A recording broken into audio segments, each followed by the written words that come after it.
Welcome to Channel AMAC, your insight to the Australian visa system.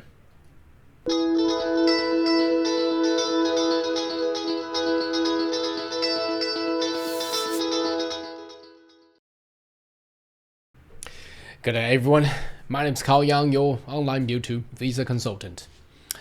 Are you interested about migrate to Australia? Why don't you consider to subscribe to my channel and turn on the bell on the side so once we have all the updates and news, you'll be the first one getting all the insight. Now, today's video, I would like to answer the question. Yes, it's commonly being asked.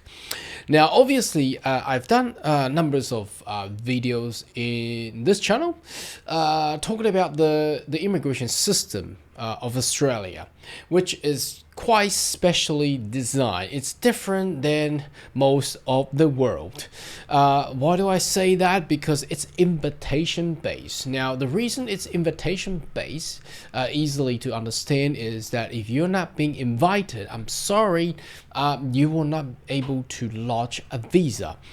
But I'm gonna take a deeper look of how a constitution of Australia form the immigration basis. Now it's very similar around the world. Obviously, a nation as a country, it does have its ruling in regards to who they wanted to invite or who they are given the right to come in and outside of the nation. It's not so hard to understand, but a lot of people, when they trying to squeeze their knowledge into a world of immigration, which is actually a very complex and complicated part of the law, and predominantly it's almost the second complicated law in every nation around the world. So if it's that so complicated, can you just trust immigration's website and information? Well, basically not. That's why there are so many immigration lawyers, migration agents, advisors, out there, attorney, what they call attorney in USA, out there to actually facilitate and help. And there's so many disputes as well, because the client, the applicant may thought, well, or they may comprehend in a way how they read from immigration's website. Now, if not getting professional assistance and they lodge themselves DIY and get the different aspect of answers or result which is not satisfactory, then obviously that's where the dispute will come from, or there's gonna be a complaint coming from. So in this channel, we wanted to deliver the transparency of every aspect of different subclasses and law of visas and all that, so you get enough knowledge to make a better judgment of yourself. So to answer, when you click in this video, the question on the thumbnail is saying that, well, if I meet the criteria, do I get the visa? The straight answer should be no. Okay, obviously no. Okay, because meeting the criteria is merely just the lowest standards. Now let me explain through an aspect of viewing from the aspect of going into the Constitution itself. Okay, now let's jump in there. As you can see, this is the Commonwealth Consolidated Act, and you can see at the top there is Commonwealth of Australia Constitution.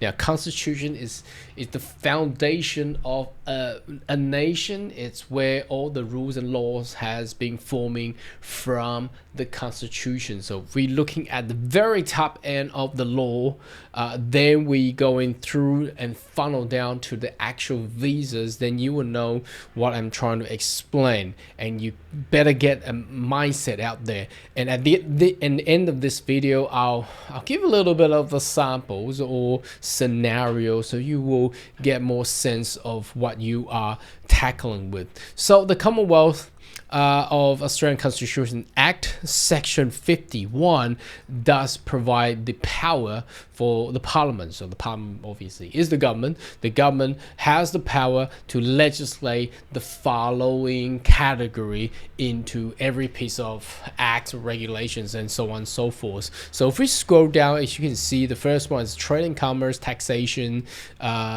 bounties. Wow. Okay. Borrowing money. So that's banking, postal, military defense, lighthouse, blah, blah, blah.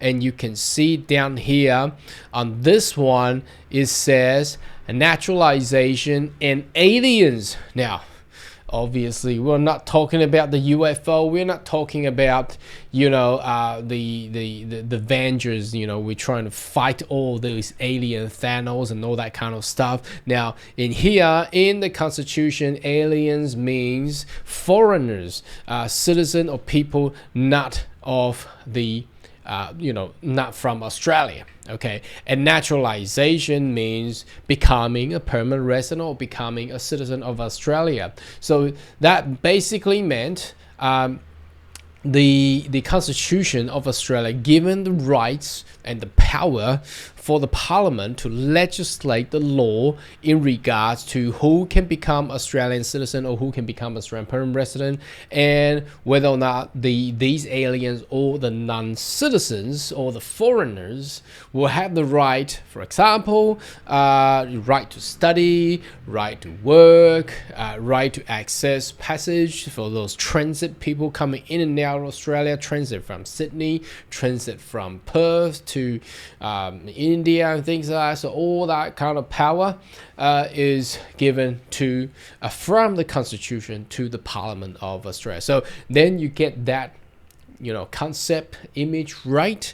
Then obviously we'll know that this obviously relates, what we have just read through is obviously the national interest. Okay, so national interest means, we're in 2023, every country have its national interest. They want to develop their technology, they want to develop their sovereignty, blah, blah, blah. That's all the national interest. So national interest is connected to the Constitution, where the power is given to, again, the Parliament of Australia. That's the politicians, then they will make the law. Now, why do we know that? Because there has been so many arguments, what's right or wrong. So one of the precedent means a case law, where the studies, this is Jason Donnelly, back in 2017, have been written this journal in regards with the title of Utilization of National Interest Criteria in Migration Act. Well, basically, I'm not going to go through detail here, but Jason was trying to argue that using national interest to influence Migration Act is not correct. But you can't do much, because if we go back to the Constitution, the government of Australia does have the power to influence and to make laws on the naturalization and aliens. So despite he's talking about it's not following rule of law, but what's rule of law when it goes to the Constitution? So anyway, so as you can see from the top end of the law, which is the Constitution, coming down, you will know that it's a selection process. So the government basically setting out the criteria, obviously, to select the right alien, the non-citizen, the foreigners, with the passage of the right to whether coming to Australia to visit, come to Australia to study, or coming to Australia to work, or becoming an Australian permanent resident, or becoming an Australian citizen.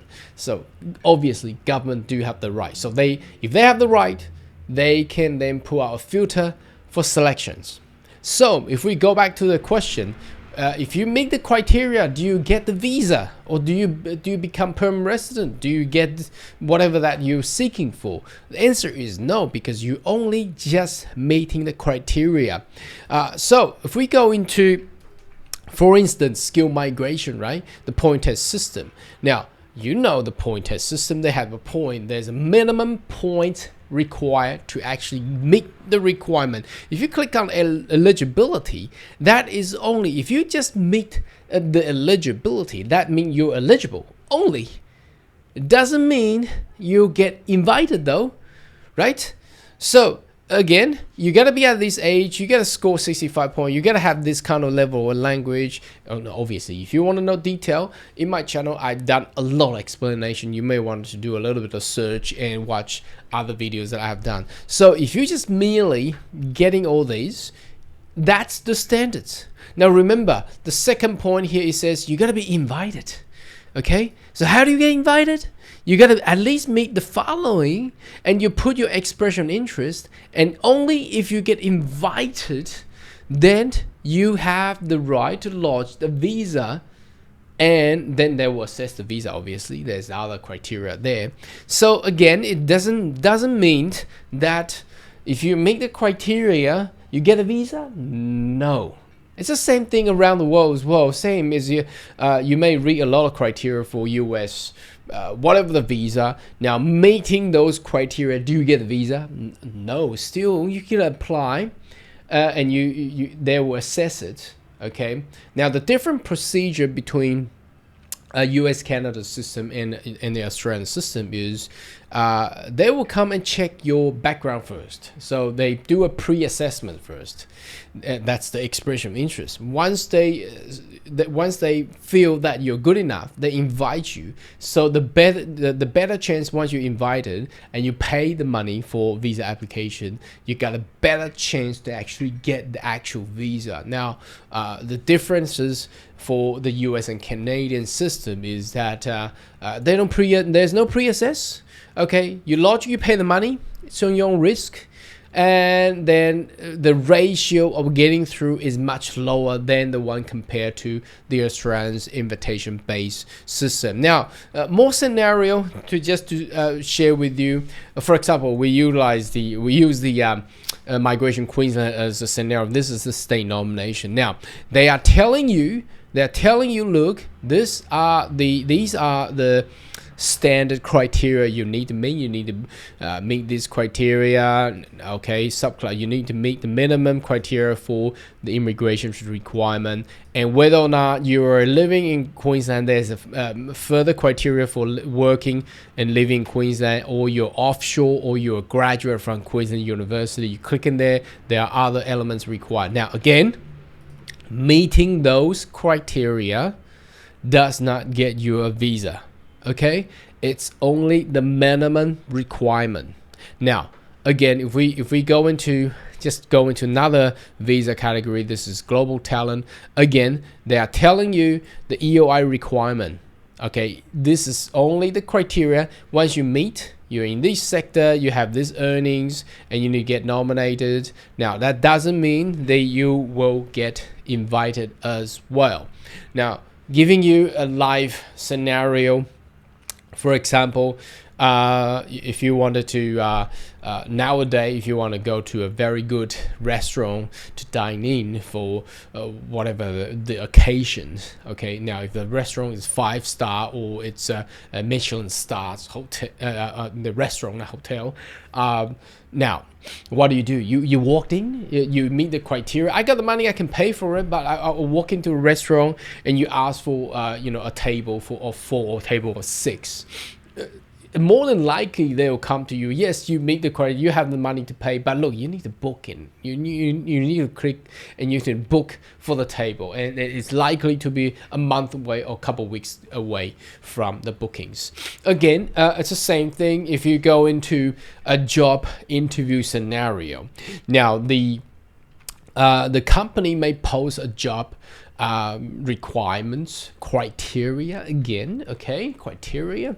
Now, you may meet the minimum requirement, but then once you attend the interview, you found, wow, there are 100 more people sitting outside the office waiting for to be interviewed.